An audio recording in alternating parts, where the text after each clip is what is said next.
너무 익숙한 본문이고 저도 개인적으로는 이 본문을 많이 선택해서 설교를 했기 때문에 이전 했던 설교들이 자꾸 이렇게 새롭게 설교 준비하는데 방해가 됐던 것은 사실입니다. 근데 이번 말씀을 준비하면서 이 빌립 집사가 이 자꾸 지면 위에서 살아 움직이는 것이 느껴졌습니다. 그리고 이 본문에서 제 생각에는 생략되었다고 느껴지는 빌립 집사의 감정이 자꾸 읽혀져서 빌립 집사가 자꾸 이렇게 눈에서 아른거리는 그런 경험을 했습니다. 빌립 집사의 공을 따로 이야기할 필요가 없을 정도로 예루살렘에 임했던 성령의 강림이 이 놀라운 폭발적인 역사로 교회가 탄생되고 예루살렘에 머물 수 없었던 이 복음의 확장이 온 유대로 번지더니 이 빌립 집사를 통해서 사마리아 땅에 어마어마한 부흥이 일어나죠. 그때 이 빌립 집사가 사마리아 부흥의 중심에 서 있었습니다. 그리고 여러분이 혹 많이 잊으셨을까 봐 다시 한번 상기하면서 8장 이전 본문을 조금 읽어가면 어떤 일들이 있었냐면 5, 6절에 보면 빌립이 사마리아 성에 내려가 그리스도를 백성에게 전파하니 무리가 빌립의 말을 듣고 행하는 표적도 보고 한 마음으로 그를 따랐다. 대단한 일이 아닙니까? 뭔가가 일어나는 거죠. 이걸 리바이벌 혹은 부흥이라고도 부를 수 있을 겁니다. 12절 13절에는 빌립이 하나님 나라와 및 예수 그리스도의 이름을 관하여 전도함을 그들이 믿고 남녀가 다 세례를 받고요, 이단 같은 이런 박수 시몬도 세례를 받고 전심으로 빌립을 따라다니는데 그 복음 증거하는 현장에 표적, 큰 능력, 기적들이 나타났다는 것입니다. 사마리아가 그야말로 복음 때문에 뒤집어지는 역사가 일어난 것이죠. 그리고 그 부흥의 주인공이 빌립이었습니다. 이 이야기를 들은 예루살렘의 사도들이 이것이 뭔가 하고 확인하려고 베드로와 요한을 파송해서 그들을 위해서 기도할 때에 예루살렘 성령 강림의 그 놀라운 역사가 사마리아에서도 그대로 일어나는 것을 보면서 사도들이 이거는 참된 하나님의 역사다, 성령이 이끌어 가시는 놀라운 역사임을 확인하는 작업까지 합니다. 자, 영어로 what's cooking 라고 하는 말이 있듯이 정말 사마리아에 엄청난 복음의 역사가 일어나고 있고 그 핵심에 빌립 집사가 있다라고 해도 과언이 아닌데, 오늘 본문은 바로 그 다음에 일어나는 본문으로 시작됩니다. 그때 좀 제 개인적으로는 전혀 이해가 안 되는 하나님의 메시지가 떨어집니다. 26절, 주의 사자가 빌립에게 말하여 이르되 일어나서 남쪽으로 향하여 예루살렘에서 가사로 내려가는 길까지 가라 하니. 이상하지 않아요? 지금 뭔가가 일어나고 부흥의 불길이 당겨진 사마리아의 성에 얼마나 많은 일들이 있을까요? 얼마나 손이 부족할까요?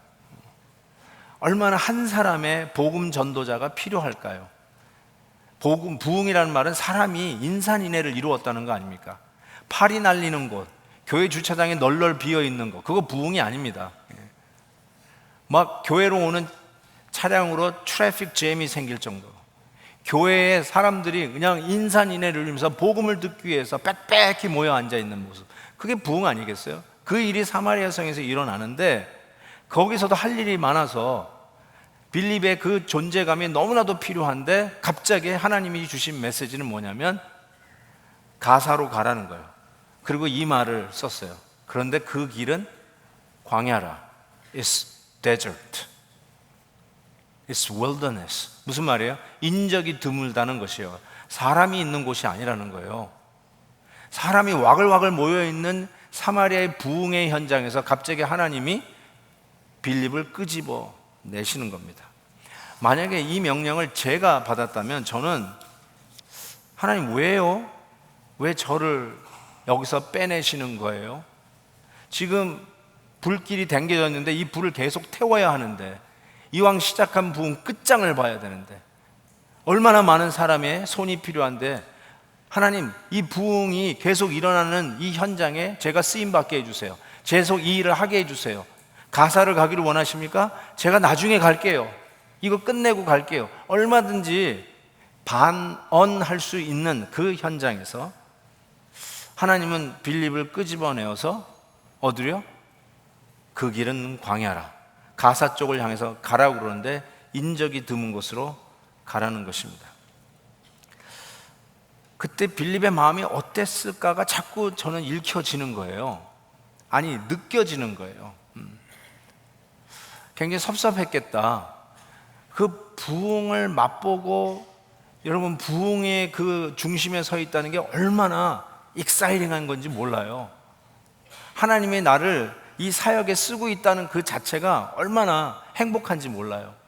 근데 그 마음을 알거든요. 그런데 빌립이 그거를 느끼려고 하는데 하나님이 사람 없는 저 It's desert, 그 길을 가라는 거예요. 빌립의 마음을 헤아리기도 전에 빌립은 그 광야에서 이디오피아 내시를 만나게 됩니다. 뭐 주저할 것도 없어요. 27절 보세요. 일어나 가서 보니. 왜 나를 보내십니까? 이런 반문을 던지기도 전에 왜 꼭 내가 가야 됩니까? 좀 이따 가면 안 됩니까? 이런 여러 가지의 회의의 생각을 완전히 배제하고 가라 그랬더니 일어나 가니. Yes sir, no question. 하나님이 가라 하시니 일어나 가니, 간 곳에서 이디오피아 내시를 만난 것입니다. 이 이디오피아 내시를 성경에서 여러 가지로 설명하고 있는데, 인종적으로는 그는 아프리카 흑인입니다. 흑인이에요. 색깔을 좀 생각하시면 좋겠어요. 차별하려고 하는 게 아니라 좀 이 지면이 하얗고 까매서 색깔을 못 읽으실까 봐, 흑인이구나, 흑인이 나타난 거예요. 유대인의 입장에서 볼 때 이방인인 게 너무나도 여실하게 뚜렷하게 드러납니다. 이방인은 유대인의 입장에서 생각할 때 dirty pagan이라는 말을 쓰잖아요. 더러운 이방인이에요. 하나님의 거룩한 임재에 나올 수 없는 배제된 자들을 이방인, 페이건이라고 부릅니다. 그런 차원에서 에디오피아 내시는 이방인이었어요. 그런데 그의 사회적 지위를 보면 그는 굉장히 높은 관료였음을 성경은 이야기합니다. 이디오피아 여왕 간다게의 국고를 책임진 자, 이렇게 얘기하고 있습니다. 간다게라는 말은 예를 들어서 애굽의 왕의 타이틀은 바로잖아요. 이디오피아 여왕의 타이틀은 간다게예요. 이름이 아니라 타이틀이에요. 이 간다게라는 여왕을 옆에서 최측근에서 보호자하며 모든 국정의 재정을 담당하고 있는, 우리나라로 얘기하면 경제부 장관 혹은 부총리, 미국으로 얘기하면 Secretary of Treasury, 재정부 장관 정도의 위치입니다. 그러니까 올라갈 수 있을 만큼 최고의 위치로 올라간 권력과 돈을 쥐고 있는 사람이라고 해도 틀리지 않을 것 같습니다. 더 나아가서 종교적이란 말을 제가 여러분 질문에 써놨는데, 왜 종교적이란 말을 써놨냐면 이 사람이 예루살렘에 하나님을 예배하러 간 겁니다. 전 그것이 굉장히 참 궁금합니다. 왜 이 사람이 갔을까? 즉 영적인 어떤 갈증이 있었다는 뜻이겠죠. 진지한 구도자라고 이야기할 수 있을 것입니다. 거기에다가 이사야 선지자의 글을 읽고 있었다. 즉 이사야서를 읽고 있었다는 것입니다. 이사야서는 성경 보시면 66장으로 되어 있어요. 성경 중에서도 가장 긴 성경 중에 하나예요. 그런데 그것이 이렇게 우리가 갖고 있는 종이 성경책이 아니라 지금부터 2000년 전이니까 아직도 이런 페이퍼가 나오지 않았잖아요. 인쇄물도 나오지 않았을 때니까 양피 가죽에 성경을 썼던 스크롤이 성경책이었어요. 제 생각에는 어떻게 이 이디오피아 내시가 여호와 하나님을 알았는지는 잘 모르겠지만 디아스포라, 유대인을 통해서 에디오피아 와 있는 유대인을 통해서 들었을 수 있는 확률이 커요. 개인적으로 생각해 보면 모든 일에 출세를 한 분이고 어떤 필요가 없었을 것 같은데 뭐가 아쉬워서 이 사람이 예루살렘까지 순례의 길을 왔을까?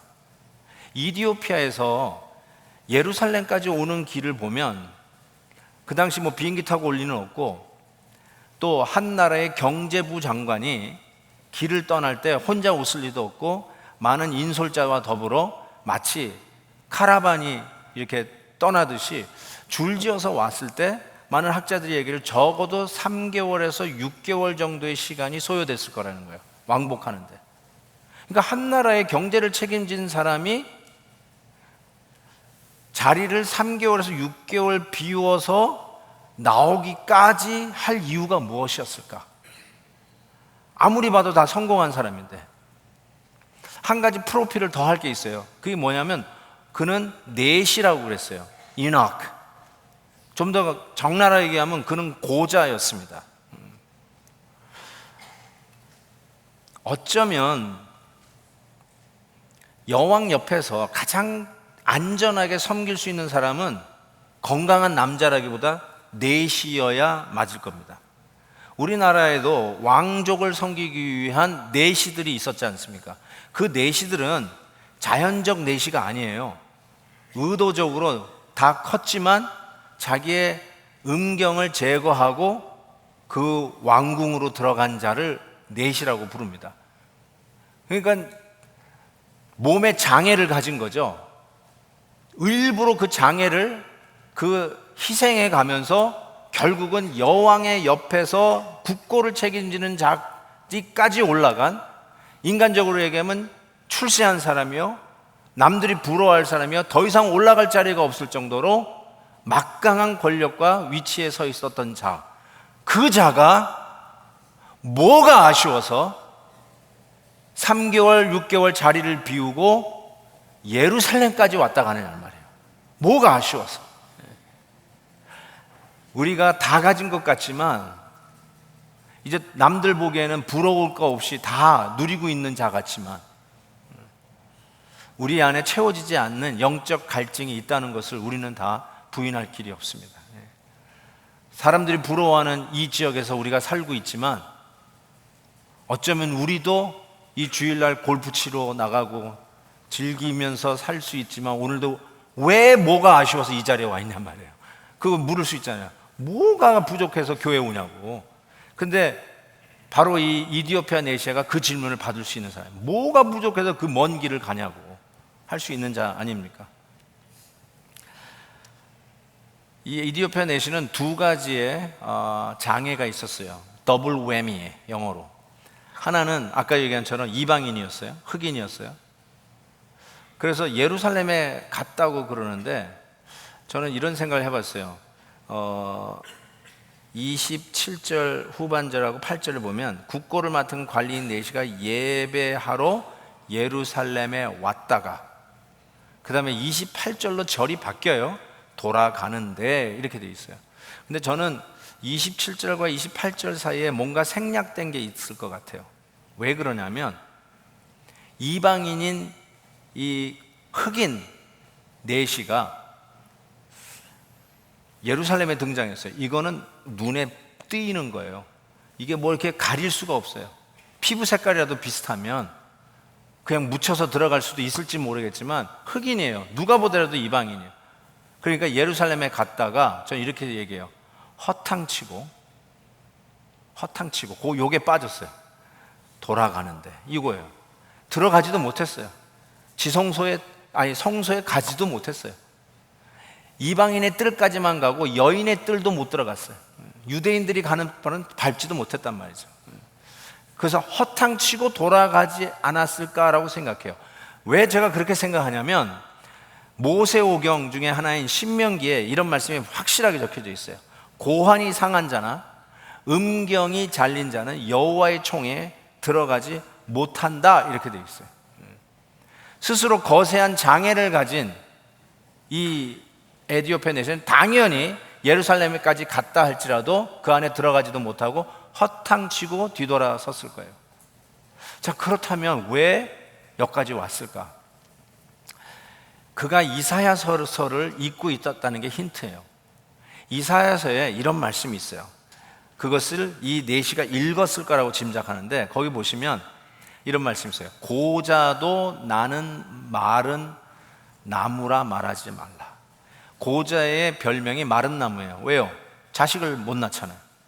그래서 마른 나무예요. 열매를 못 맺는 마른 나무라는 별명을 가졌어요. 근데 더 이상 고자를 마른 나무라 부르지 말래요. 나의 언약을 굳게 잡는 고자들에게 하나님이 주신 약속은 영원한 이름을 주어 끊어지지 아니하게 할 것이다. 즉, 더 이상 자손을 낳을 수 없으니까 이름이 끊어지잖아요. 우리식으로 얘기해서 내 이름을 가져갈 자손이 없으면 끊어진다고 그러잖아요. 대가 끊겼다. 근데 대가 끊기지 아니하고 계속 하게 될 것이라는 약속의 말씀이 이사야서에 있는 거예요. 이게 이 말씀이 뭐죠? 정상에 올랐지만 허전한 내시, 모든 것을 다 가졌지만 그래도 채워지지 않는 이 갈증, 이게 뭐지? 하다가 이 말씀을 접한 거예요. 고자가 영원히 끊어지지 않는 그 이름을 줄 것이라는 이 말씀에 어쩌면 그는 순례의길을 나섰다고 저는 생각해요. 그런데 그 앞에서 차단당했죠. 왜요? 이방인이었죠. 거기다가 고자였죠. 들어갈 수가 없죠. 허탕치고 돌아가는데 이 말씀이 무슨 뜻이지? 하고 앞뒤를 찾아보다가 이사야 53장을 마침 읽고 있었어요. 그 당시엔 성경을 속으로 읽지 않습니다. 성경 무조건 소리내서 읽어요. 소리내서 막 읽고 있는데 광야로 나아가라는 명령에 Yes sir 하고 순종하고 갔던 빌립이 내시를 만나는데 그때 이사야 53장을 읽고 있었던 거예요. 그 말이 무슨 말인지 아십니까? 하고 물으면서 가르쳐주는 자가 없는데 어떻게 합니까? 그럼 올라와서 바이블 스터디를 하기 시작합니다. 그래서 이사야 53장의 내용을 여기 본문에서 그대로 읽어주는데 이 이사야 53장의 내용은 지금 이사야 53장과 조금 달라요. 그래서 학자들이 그러는데 이거는 히브리 성경을 디아스포라 헬라어뿐이 못하는 유대인들을 위해서 헬라어로 번역한 성경, 70인의 학자가 번역했다 해서 70인경 셉튜전이라고 부르는 그 성경을 아마 이 이디오피아 내시는 읽고 있었을 거라고 이야기합니다. 어쨌든 그 내용이 이렇습니다. 그가 도살자에게로 가는 양과 같이 끌려갔고 털 깎는 자 앞에 있는 어린 양의 조용함 같이 그의 입을 열지 아니하였도다. 그가 굴욕을 당할 때 공정한 재판도 받지 못하였으니 누가 그의 세대를 말하리요? 그의 생명이 땅에서 빼앗김이로다 하였거늘 그 내시가 빌립에게 말하되 청컨대 내가 묻노니 선지자가 이사야 선지자가 지금 이사야 선지서에서 말하는 이 말한 그가 누구냐? 자기냐? 타인이냐? 물어봤을 때 빌립이 이사야 53장만큼 예수를 전하기 좋은 구약 성경 구절이 있을까요? 바로 그가 예수라 복음을 가르치기 시작합니다. 우리 죄인들은 하나님의 총회에 들어갈 수 없는 결격 사유들이 가득한 자들이에요. 하나님의 총회에서 끊겨질 수많은 이유를 가지고 있는 자들이 바로 죄인들의 모습이라 할 수 있어요. 그런데 바로 그 죄인들을 위해서 도살장에 끌려가는 양처럼 털 깎는 자 앞에서 변명 없이 말도 없는 그 양처럼 우리 예수님께서 저와 여러분의 모든 죄의 과를 담당하시고 십자가에서 묵묵히 우리의 죄의 과를 once for all 한 번에 담당하시고서 우리가 더 이상 끊겨지는 이름이 아니라 영원히 하나님의 생명책에 남을 이름, 바로 그 예수 그리스도를 통하여 우리의 이름이 저 하나님의 생명책에 남겨질 이름이라고 선포하는 이 메시지에서 드디어 이 이디오피아 내시가 눈을 뜹니다. 와, 이런 거였구나. 너무너무나 감격스러운 현장이었다고 할 수 있을 것입니다. 하나님의 복음이, 하나님 나라가 드디어 여러분 아프리카 대륙을 향하여 브레이킹 인 하는 이 역사적인 순간에 이 내시가 너무 감격스러워서 물이 있는 것을 보고 그 자리에서 세례를 받습니다. 너무나 감격스러운 장면이에요. 목사로서 여러분, 세례를 베풀 때 얼마나 감격스러운지 몰라요. 지난번에도 세례를 베푸는데 울컥울컥 했어요. 여기 자리에 계신지 모르겠는데 70대 노인이 올라오셨어요. 그리고 앞에 무릎 꿇고 세례를 받는데, 예수를 믿는 모 아무개 성도, 내가 성부와 성자와 성령의 이름으로 세례를 주노라 하는데, 하나님의 음성이 들리는 것 같아요. 내 사랑하는 아들이 이제야 돌아왔다. 너무너무 좋아하시는 하나님의 마음이 느껴져서 울컥하는 거예요. 드디어 온 거예요. 드디어 오셨어요. 어쩌면 하나님의 마음이 그런 거예요. 드디어 이 복음이 예루살렘의 성령 강림과 함께 폭발하며 하나님의 교회가 탄생하더니, 그 자리에 모여있던 성도들이 나가지 않자 핍박까지 보내면서 흩어지게 하시는 하나님의 놀라우신 섭리 속에 예루살렘과 온 유대와 사마리아, 이젠 땅끝으로 가는데, 땅끝의 시작 부분이라는 이 블레셋의 주요 도시인 가사를 향해서 나아가는 곳에서 아프리카 이디오피아 네시를 만나는데, 그 네시가 세례를 받은 거예요. 아프리카 땅을 향해 가는 놀라운 복음의 터널이, 복음의 이 놀라운 홍수와 같은 물결이, 수문이 아프리카를 향해서 열리는 듯한 감격적인 순간이었죠. 그런데 이것은 실은 이미 성경에서 예언된 말이에요. 아프리카를 향해서 갈 것이라고 예언하셨어요. 심지어는 이디오피아 네시가 읽었던 이사야서에 이 말씀이 있어요. 저는 이사야서를, 이 스크롤을 66장을 다 들고 다니려면 한 마차 2대는 있었을 거라고 얘기해요. 그러니까 여러분, 이 성경 전체를 요 한 권에 들고 다니는 건 이건 기적이죠. 이사야서 66장을 다 가지고 다녀도 마차가 필요한데, 아마 이 긴 3개월, 6개월 걸리는 여행길에 읽으려고 가지고 다녔을 거라고 믿는데, 이사야서 11장에 이런 말씀이 있어요. 이새의 뿌리에서 한 싹이 나서, 누구예요? 다윗의 뿌리, 예수 그리스도를 의미하는 메시아에 대한 예언이 나오는데, 그때 열방이 주께로 돌아오는데 11절 보세요. 돌아오는 나라들이 있어요. 그의 남은 백성을 아수르와 애국과 바드로스와 구스가 나와요. 구스가 영어로 쿠시인데 어디죠? 이디오피아예요. 이게 이디오피아에서 하나님의 백성들이 주께로 돌아오는 걸 이미 이야기하고 있어요. 이디오피아에서 이거 보고 예루살렘 간 거예요. 야, 이디오피아에서도 하나님 앞에 나올 수 있다 본 거예요. 고자도 하나님 앞에 끊어지지 않을 수 있다, 이 말씀 보고 간 거예요. 시편에 이 말씀이 있어요. 고관들은 애굽에서 나오고 구스인은 하나님을 향하여 그 손을 신속히 들리로다.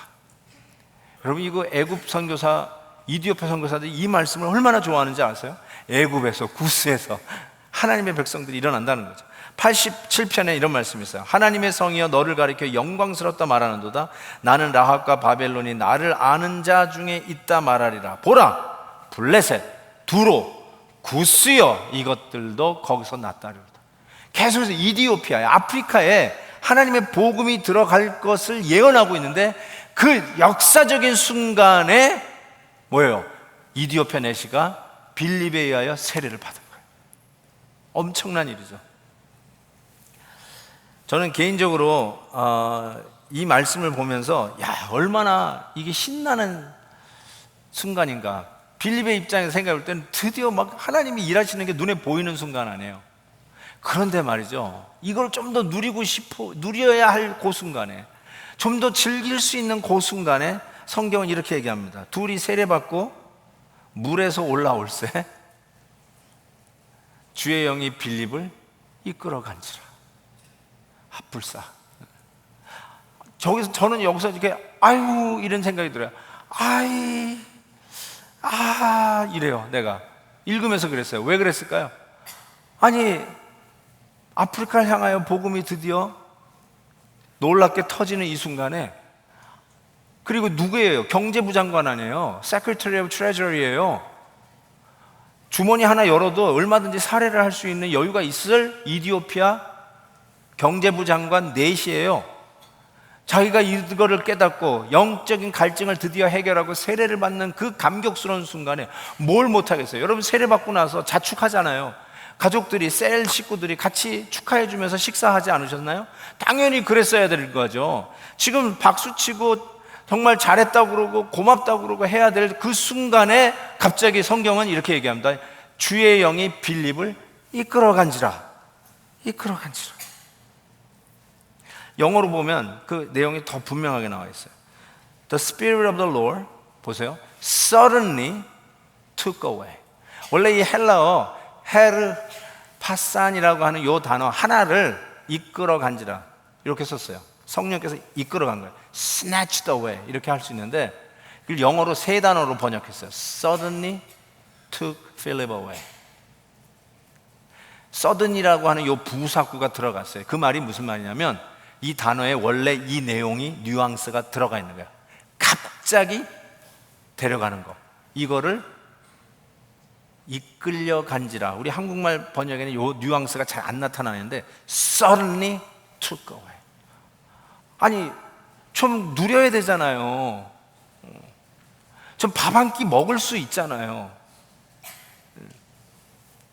여러분, 저는 목사이기 때문에 가끔 이런 걸 경험해요. 저 같은 부족한 사람의 전하는 메시지를 듣고 인생의 전환기를 맞이했다고 와서 감사하는 분이 있어요.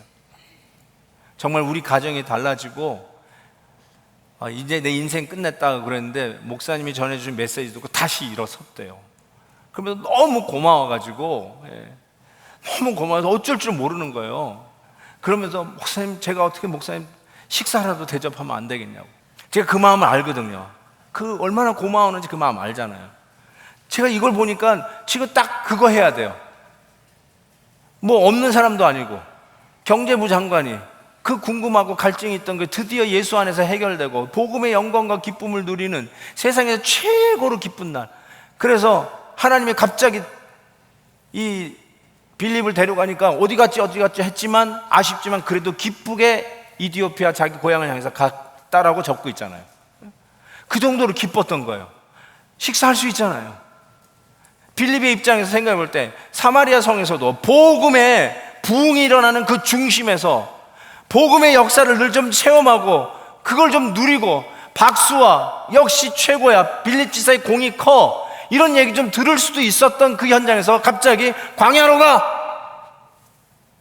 좀 아쉬웠는데 거기로 yes sir 하고 가더니 또 아프리카의 복음에 놀라운 수문을 여는 이 기가 막힌 역사적인 순간에 이디오피아 내시가 예수 믿고 세례받고, 아니 여기서 우리 텐트 치자, 여기서 오늘 밤을 지내고 여기서 오늘 고기 파티 하겠다, 얼마든지 밥을 먹으면서 빌립을 위로할 수 있는 그 순간에 suddenly he took him away.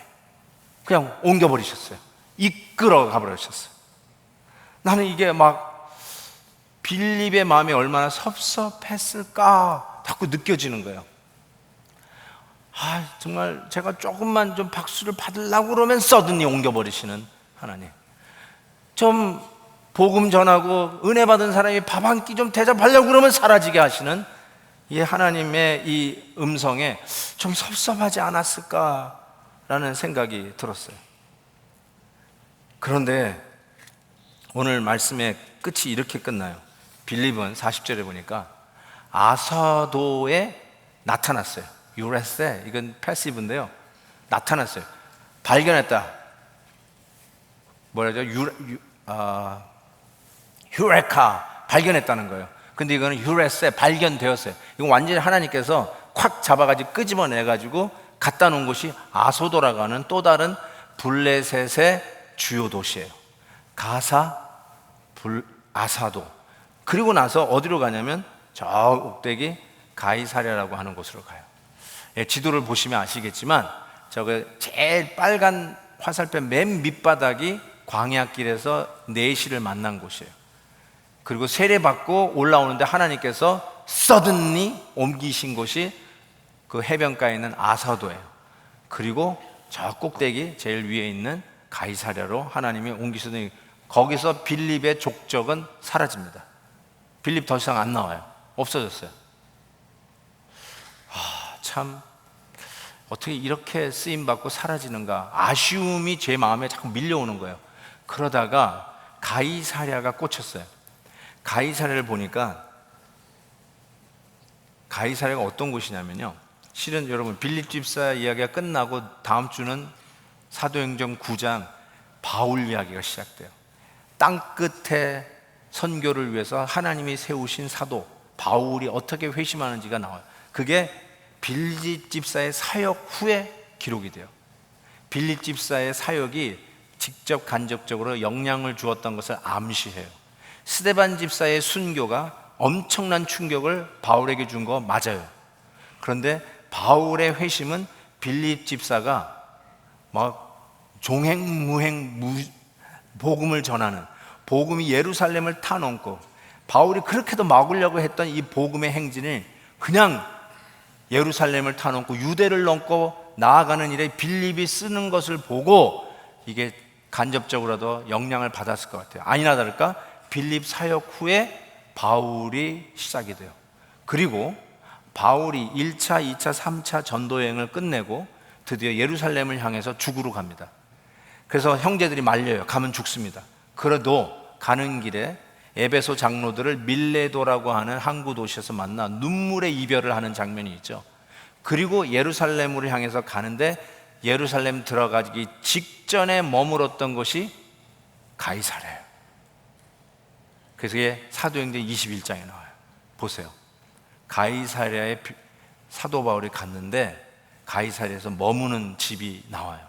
7 집사 중 하나인 전도자 빌립의 집에 들어가서 사도 바울이 마지막으로 머뭅니다. 그런데 그 다음 별로 필요 없는 구절 같은데 하나 더 붙였어요. 그에게, 빌립에게 딸 넷이 있으니 처녀로 예언하는 자라. 이게 한국말로 번역돼서 뉘앙스가 이상해요. 처녀로 뭐 늙어 죽었다라 이런 말 같아가지고 약간 좀 이상해요. 뭐 처녀가 점치는 집에서 점을 쳤더라 이게 아니에요, 여러분.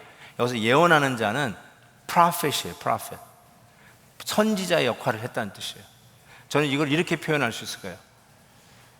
빛도 없이 이름도 없이 박수와 영광을 받을 곳에서 갑자기 옮기시고 사람들 속에서 그의 공로를 인정받을 수 있는 그 자리에서 사람 없는 곳으로 가라 했을 때 예스 하고 가시고, 얼마든지 식사 한 끼 대접받을 수 있는 바로 그곳에서 다시 하나님께서 suddenly 옮기셨던 그 빌립의 최후가 이렇게 적혀져 있어요. 행복한 가정을 이루었어요. 믿음의 가정을 이루었어요. 자녀들이 믿음의 뿌리를 내리고 하나님을 경외하는 경건한 가정으로 일어서는 행복이 넘치는 가정을 소개하고 있어요. 그리고 빌립 집사에게 타이틀이 하나 더 붙여졌어요. 집사로 끝나는 게 아니라 전도자 빌립이었어요. 영어로 evangelist. 온 세계를 다니면서 복음 전했던 빌리 그레엄 목사님에게 붙었던 타이틀 evangelist. 1세기의 교부 이레니에스의 기록에 의하면 아프리카의 도시를 샅샅이 돌아다녔던 자가 빌립 집사였다고 적고 있어요. 이디오피아 내시에게 맡기고만 가이사랴에 머물렀던 게 아니었던 것 같아요. 가이사랴에 정착했던 빌립이 기회만 얻는 대로 다니면서 복음을 순회하면서 전했던 전도자였어요. 터키에 가면 빌립 집사 기념교회가 남아있어요. 터키도 올라갔다는 거예요. 아프리카, 터키를 종횡무진하면서 복음을 전했던 빌립 집사, 전도자 빌립. 그 가정이 행복한 가정이었어요. 내가 있고 싶은 곳에 있고, 내가 박수 받고 싶은 곳에 더 머물고 싶고, 나를 찾는 곳에 가서 좀 박수치고 갈채도 받고 싶었을 텐데, 내가 있고 싶은 데 있으려고 하는 게 아니라 하나님이 가라 그랬을 때 Yes sir, 의문의 반기를 던질 수 있는 그 질문에도 인적 없는 광야 길이다 해도 Yes sir 하고 갔고, 예수 그리스도의 복음을 전하고 은혜 받아서 얼마든지 같이 축제의 분위기 속에서 그 순간을 누릴 수 있는, 복음 전하면서 그 보람 한번 누리는 게 얼마나 그래도 감사한데, 그 순간도 정말 어떻게 보면 좀 야박하다 싶은데 이끌어 가버리시는 하나님, 그 말씀에도 순종하고 갔더니 결론은 뭐냐면 예수 안에서 만약 이용만 당했네, 그게 아니라 가이사랴에서 행복한 가정을 이루고 있는 빌립 지사로 소개하면서 실은 사도 바울의 시작과 사도 바울의 마지막에 빌립이 소개되고 있잖아요. 사도 바울의 사역에 괄호를 친 자가 빌립이었어요. 저는 내가 성경을 잘못 읽고 생략되었다라고 하는 빌립의 감정이라고 얘기했는데 그게 틀렸다는 거 알았어요. 빌립은 생략하지 않았어요. 빌립의 마음 그대로예요. 하나님이 가라 그랬더니 미련 없이 갔던 거예요. 영광과 박수를 좀 받아야 되지 않습니까? 그거 미련 없이 가라 그랬을 때 간 거예요. 예. 왜요? 이사야 53장에 고난의 종, suffering servant, 예수 그리스도, 우리의 죄를 대신 담당하시는데 말 없으셨던 그분, 자기 자랑이나 자기가 한 것을 알리고 피하라는 분이 아니라 묵묵히 입을 다무시면서 저와 죄의 죄가를 담당하시면서 십자가에서 흔쾌히 자기의 생명을 내주셨던 예수 그리스도를 전했던 복음 전도자, 그 빌립은 자기가 박수받고 자기를 인정하고 함께 축제하는 그 자리를 떠나라는 하는 말씀에 이런 방구하지 아니하고 Yes sir 하고 떠났어요. 근데 그 자가 행복한 자였어요. 나는 그런 데 못 갑니다. 나를 인정해 주지 않는 그 자리에 못 갑니다. 나 지금 여기 잘 되고 있는데 내가 어딜 갑니까? 그것은 너무 터프한데요. 저는 그런 데 안 가요. 내가 이거 또 섬기라고요? 지금 좋은데 어떻게 또 하나의 셀을 또 섬기겠습니까? 얼마든지 우리 얘기할 수 있을 것 같아요. 또 여러분, 우리는 이런 생각 안 해요? 제가 잘못 읽었던 이유는 제가 마음에 밭이 안 좋았던 거예요. 제가 사역을 하면서 좀 대접받아야 할 부분이 있지 않나 생각하고 있었던 것 같아요. 그러니까 빌립 지사가 좀 섭섭하지 않았을까? 내가 괜히 그렇게 읽어낸 거예요. 근데 빌립 지사는 그렇지 않았다는 것이죠. 저 복음성가가 생각나요. 예수님처럼, 바울처럼, 아마 바울 빼고 빌립처럼, 예수님처럼 빌립처럼 그렇게 살 수 없을까? 이 찬송이 막 생각나는 거예요. 남을 위하여 당신의 온몸을 온전히 버리셨던 것처럼 주의 사랑은 베푸는 사랑, 값없이 그저 주는 사랑. 그러나 나는 주는 것보다 받는 것 더욱 좋아하니 나의 입술은, 설교하는 나의 입술은 주님 닮은 듯하나 내 마음은 아직도 추하여 받을 사랑만 계수하고 있으리 주님여 나를 도와주소서. 주님을 열심히 섬기면서도요, 누가 나를 좀 알아주지 않나 계산하고 있어. 주를 위해서 땀 흘리면서 애썼는데 목사님이 안 알아주면 신경질 나. 왜 목사님은 다른 사람한테 인사하는데 나한테는 이렇게 눈길도 안 주지? 섭섭해. 야, 뼈 빠지게 고생하자 아무것도 안 된다. 야, 하지마. 인정 안 해주면 섭섭하고, 남이 안 알아주면 하기 싫고, 박수치고 갈채에 영광을 누리는 자리에서 신나게 일하고 싶지, 아무도 안 알아주는 곳에서는 일하고 싶지도 않았던 이 계산에 밝은 사람들, 예수 믿으면서도 내가 받을 영광을 계산하고 있는 사람들, 그런 사람들이 행복한 게 아니라요, 그 박수를 넉넉히 받아도 별 문제 없었던 그 자리에서 가라 할 때 Yes sir, 한 끼 밥을 대접받을 수 있는 그 자리에서도 하나님께서 Take it away 할 때도 Yes sir 하고 갔는데, 실은 빌립의 마지막 가이사랴의 모습은 행복한 가정, 진짜 행복한 모습이에요. 야, 빌립이 행복해요. 가라는 대로 가고, 있으라고 하면 있고, 광야로 가라면 광야로 가고, 사마리아로 가라면 사마리아로 가고, 하나님의 말씀에 순종하여 이끌려가는 빌립이 진정한 행복이었고, 그게 바로 복음의 비밀 아니겠습니까? 예수 그리스도를 전하는 저와 여러분의 입술 속에 이 놀라운 빌립의 행복의 비결을 발견하는 복이 있기를 주의 이름으로 축복합니다. 한번 같이 기도하는 시간 갖겠습니다.